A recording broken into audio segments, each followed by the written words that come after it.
The Push Blocks and Transfer Rings in a Puzzle course is a training course to increase your understanding of the intuitive joint of ArtiSential and to approach targets from diversely different angles. This course uses one ArtiSential fenestrated forceps product and one ArtiSential Maryland dissector product. After having attached the puzzle module to the module frame, insert one rubber ring into the puzzle hole in the 6 o'clock direction.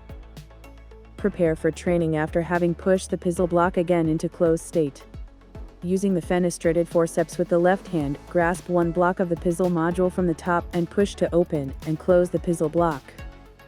With right hand, use the Maryland dissector to repeat the action of pulling out, and then putting the rubber ring back into the puzzle hole. When you have finished the action of moving the ring, hold ArtiSential in neutral position and move on to the next stage. Execute the same action for each block in the counterclockwise direction by starting with the 6 o'clock direction of the puzzle module. As shown in the video, become familiar with the intuitive use of the joint and the movements of ArtiSential by classifying them stage by stage.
This concludes the Push Blocks and Transfer Rings in a Puzzle course training.